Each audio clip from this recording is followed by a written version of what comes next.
So then moving on to number 2 overall, what's your evaluation there? Because that's going to be sitting, we all assume, into the laps of the Washington Commanders in a few Thursdays.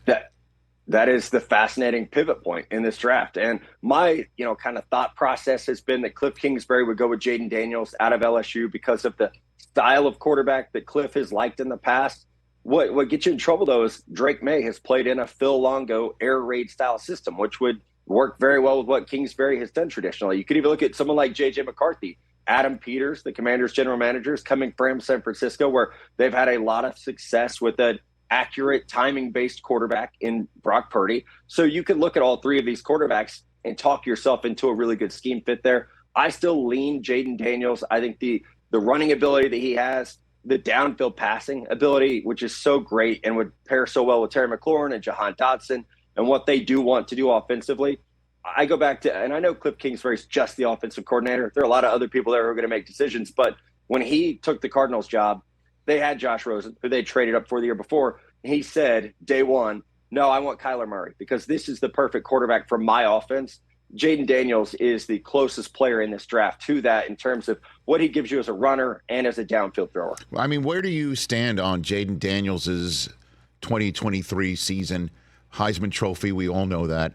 And the comp or the analysis I hear most is that he's the one who's most pro ready, I guess. And on top of it, though, he's got Malik Neighbors that he's throwing to, though, right? I mean, right.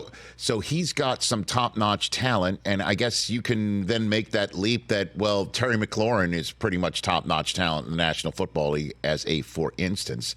And then you can marry the two, or you take a look at someone like Drake Maye or somebody like J.J. McCarthy, whose most, I guess, common analysis I hear, which drives me nuts, is he didn't have to do too much for Michigan, which is insane.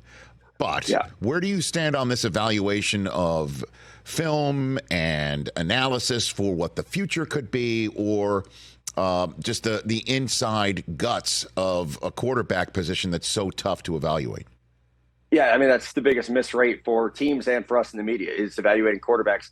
When I look at Jayden, though, Rich, I see someone who not only was he the best player in college football last year, with the Heisman Trophy, he was the most improved player in college football. Who he was in 2022 to who he became in 2023 is a very different player. He got better from within the pocket. He started trusting his arm more. He even started protecting himself more as a runner, as we saw over the course of this season. If you watch week 1 against Florida State and then watch him throughout the year, he starts doing a better job of protecting his frame. So even though Jayden is a little bit older than a J.J. McCarthy or a Drake Maye, we've seen him continue to improve. So I think there's still some meat on the bone. There's still room for him to get better as he, gets into an NFL system. But I'm with you. I was at the Michigan Pro Day. J.J. McCarthy, and I don't want to put too much stock into pro days. J.J. had a fantastic pro day, and you fall in love with the kid the more you're around him and you're around his family and the people that he has surrounding him in his corner. And you do understand why teams are talking about him now as he might be the number 2 overall pick in this draft. He's certainly someone I think will be a top 4 pick in this draft. So the more you are connected to people like J.J. McCarthy, and I had a GM tell me when I got in this business, quarterbacks are evaluated from January until the draft. You watch the film during that time, what they did in the season matters, but so much of the quarterback position is what you were talking about. It's the football IQ. It's the work ethic. It's the drive. It's the ability to overcome adversity. For a lot of these guys, the NFL will be the first time that they've, had a losing record in their career. So how do you handle things like that? And the more people I talk to, you hear the answer to that question is J.J. McCarthy because of how well and how hard he was coached in Michigan, what was put on his shoulders as a team leader. And no, he didn't throw the ball 40, 50 times a game. But when he had to throw the ball, it was like, okay, you haven't thrown in 10 minutes, but now it's 3rd and 7. We need you to make a play. And he would go out there and consistently do that. And plus, how about this? And I'll pound the table for him.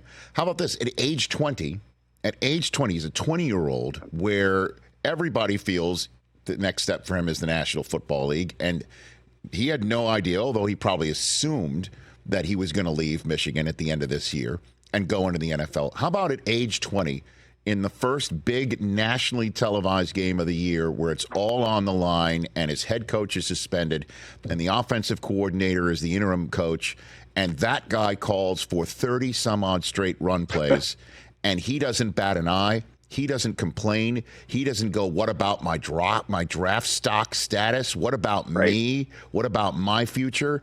He just keeps his head down and keeps winning football games. That has to count for something. That has to in an evaluation. It absolutely does. No, absolutely, because I do think we are in a little bit of an era, understandably, with college football where guys are looking out for themselves. NIL has changed that. Everyone is an individual now, much more than they ever have been before. So I haven't heard anyone say that before. I think that's an interesting point with JJ, and it says who he is, as a leader, as a player, to not have that what about me, kind of stigma, and to say, that's fine, against Penn State, we don't have to throw the ball in the second half. We're still going to win. And, I got maybe 15 minutes with him after the Michigan Pro Day. It was a fantastic conversation. I've spoken to his dad a couple times, spoken to his quarterback coach, Greg Holcomb, a couple times. And I'll tell you, watching the NFL head coaches, offensive coordinators, and general managers during his throwing workout, I mean, they're just salivating standing there. I mean, there was a nice bubble of people, and right up front was Josh McCown, the offensive coordinator of the quarterbacks coach of the Minnesota Vikings. And Cliff Kingsbury's there talking to John Beck, who's going to run the pro day. And, these guys are big decision makers offensively with these teams that are, drafting in the top 3 or will potentially be drafting in the top 3. So I think the closer we get, people, it's lying season, it's smokescreen season. Yes, but also the closer we get to the draft, I think the more concrete some of the information gets. And I mean, I just had a mock draft come out. I had JJ going 4th overall, and I wouldn't be shocked if April 25th he goes 2 or 3 as compared to 4 in this trade up that I had in the 7-round mock draft this week. Catch the Rich Eisen Show every single day on the Roku channel, 12 to 3 Eastern, for free.